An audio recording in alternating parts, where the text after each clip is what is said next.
Hi guys, what's up? Sa mga kababayan po nagtatanong kung paano daw po kumuha ng driving license dito sa Saudi Arabia. So medyo mahirap po, hindi po madaling kumuha ng lisensya dito sa Saudi Arabia. So kailangan may knowledge ka po sa driving unang-una. So bali last year ago po ako nakakuha ng driving license, and then almost 1 year na, medyo matagal na, di ko alam kung meron ng bagong procedure. So bali ang isi-share ko lamang po sa inyo is based lang po sa experience ko.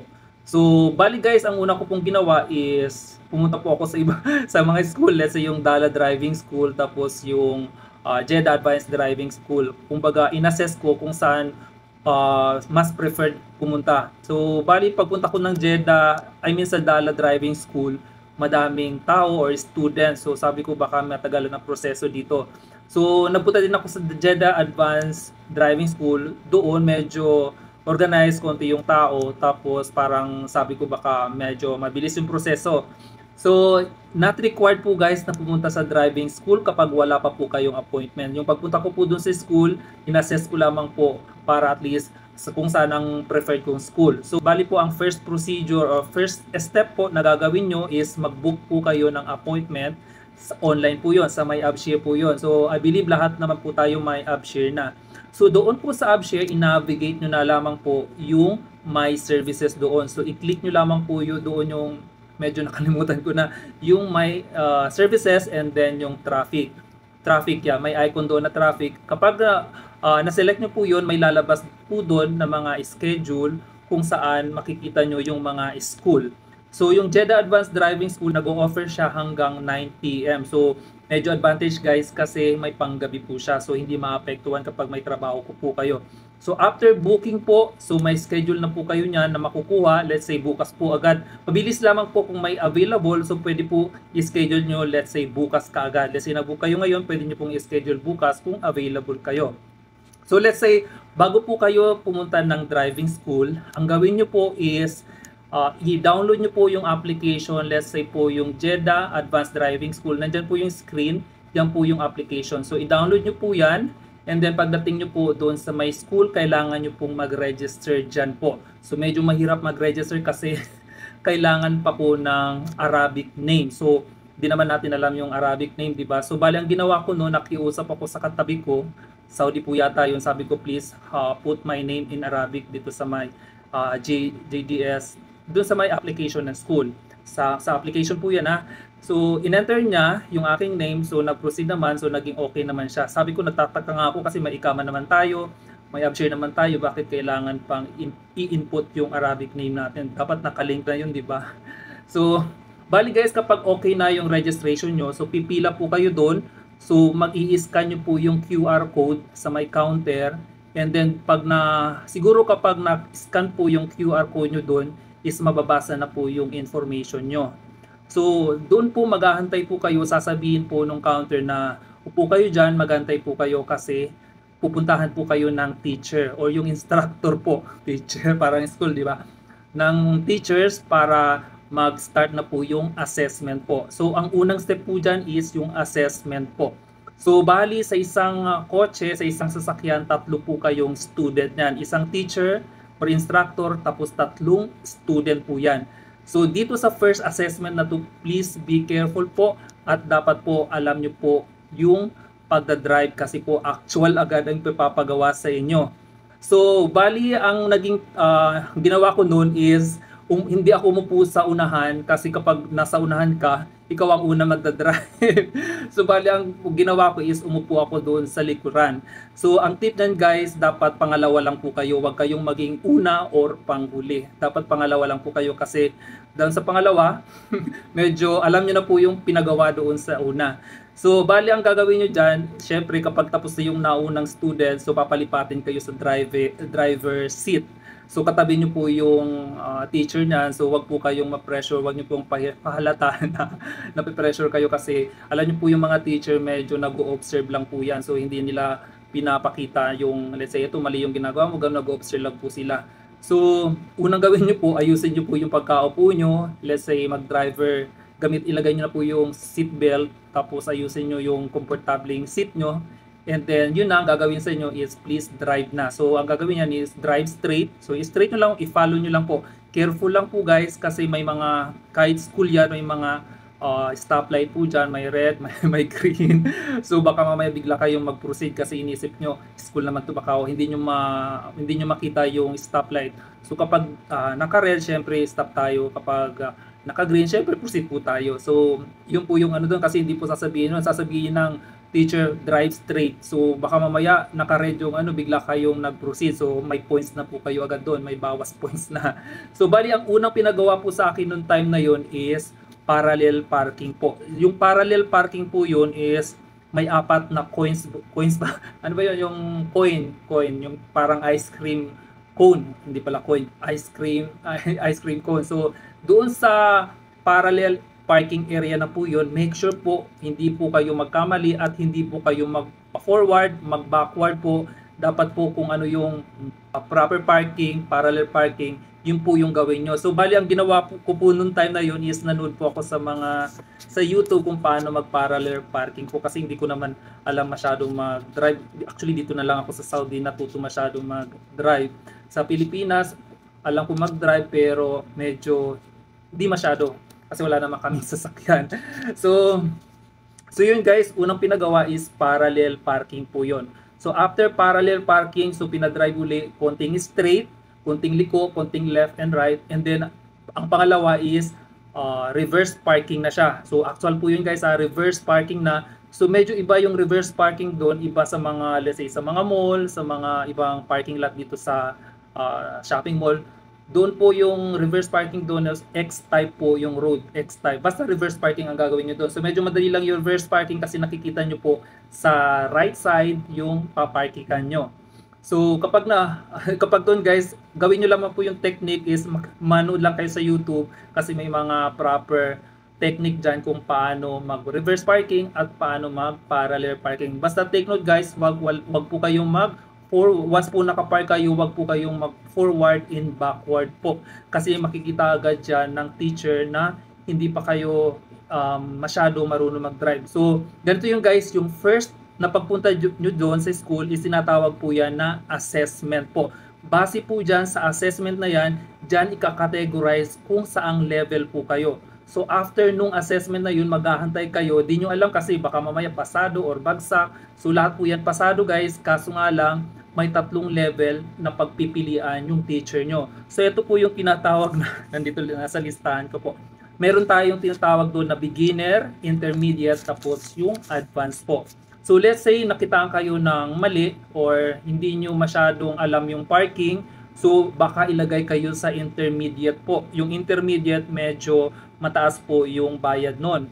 So let's say unahin natin, let's say wala kayong alam sa pagdadrive, so ilalagay po kayo sa beginner. Yung beginner po nagre-range po siya ng 2,500 to 3,000 real po. So yung intermediate naman nasa 1,466 reals po siya.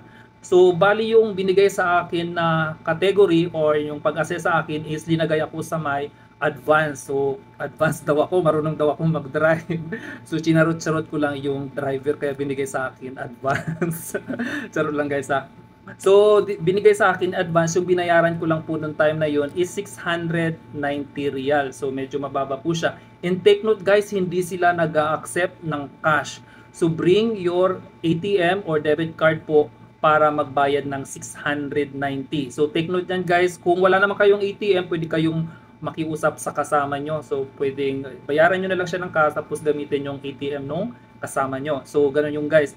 So after paying po nyan, so bali ang gagawin nyo is maghahantay na naman po kayo ng next appointment po. Ito po yung tinatawag na computer test. So sa Jeddah Advanced Driving School is medyo matagal po ako nakakuha ng schedule noon, umabot po ng sa Jeddah Advanced Driving School, medyo matagal akong nakakuha ng computer test. Umabot pa ng almost I think 2 weeks siya. So doon sa doon mismo sa may Jeddah Advanced Driving School na application, doon po kayo magbo-book ng another appointment para sa computer test.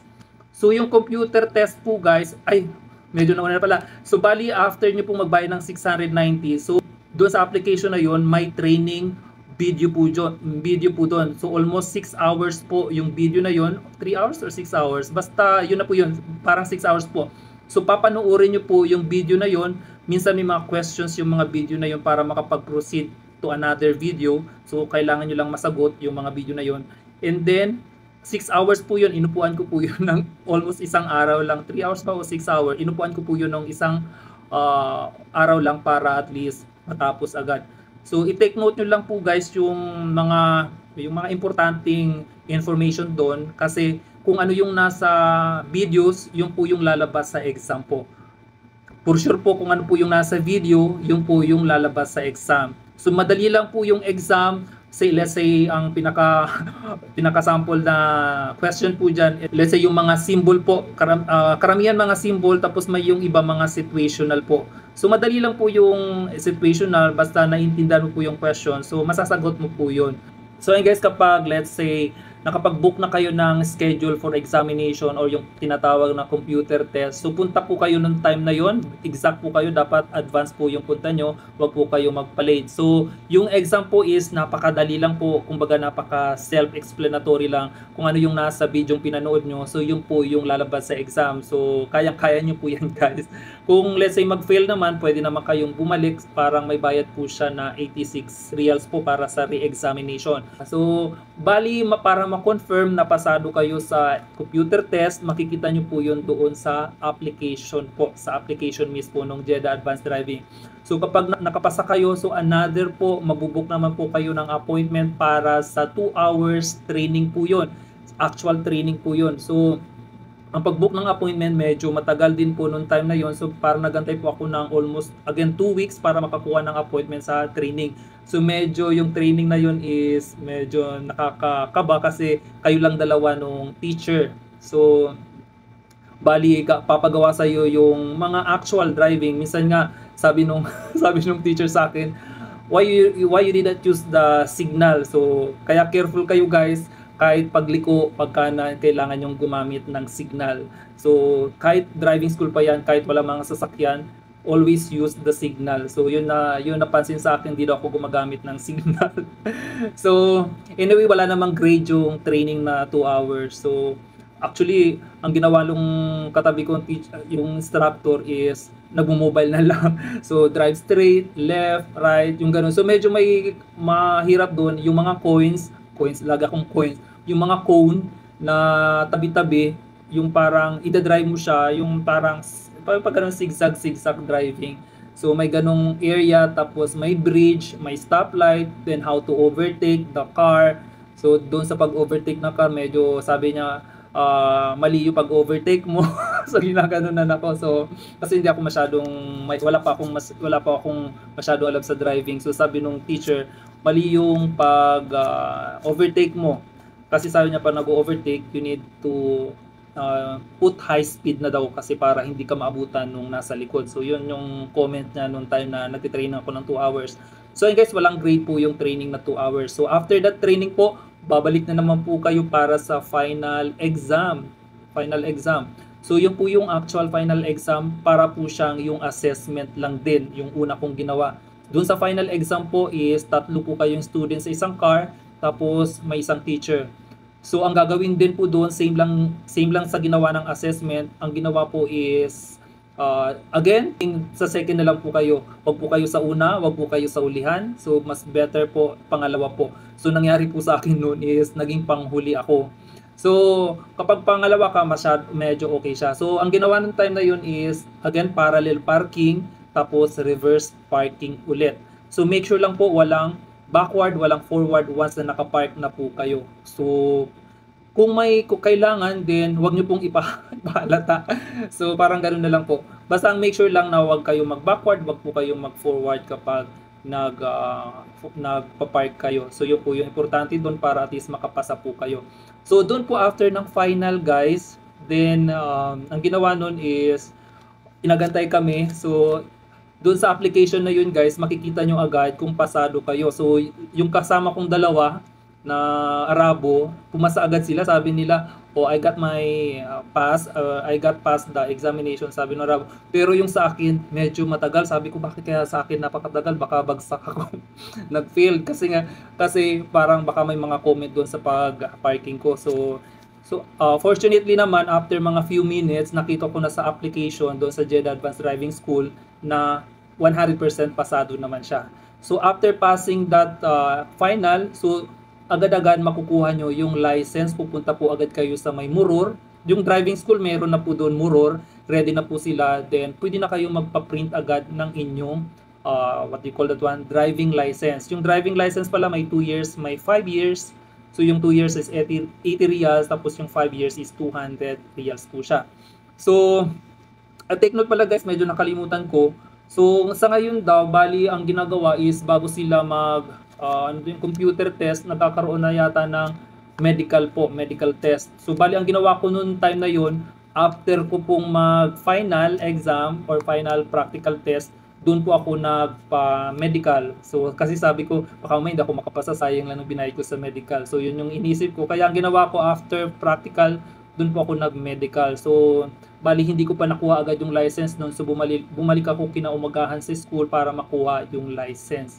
So let's say kung ginawa nyo is inuna nyo yung medical, siguro mas okay pa yun kasi para at least after your final practical, so makukuha nyo agad within that day yung inyong license. So ganun lang guys yung pagkuha ng license, basta careful lang po, wag magpakita po ng kabado or takot po. Dapat maging yung confident po kayo sa kahit di nyo alam masyado mag-drive, ipakita nyo confident kayong mag-drive.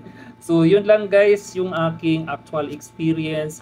So sana kahit paano nakatulong po, medyo mahaba na po yung video, sana panoorin nyo po. Shinare ko lamang po yung actual na experience ko sa pagkuha ng driving license. So yun guys, that's all for today's guys, and I hope sana nakatulong po itong simpleng video kahit mahaba na po siya, is nakatulong po sana sa inyo. So yun guys, maraming salamat po, and again please don't forget po to follow and paki-share na din po. Maraming salamat and see you po in the next video.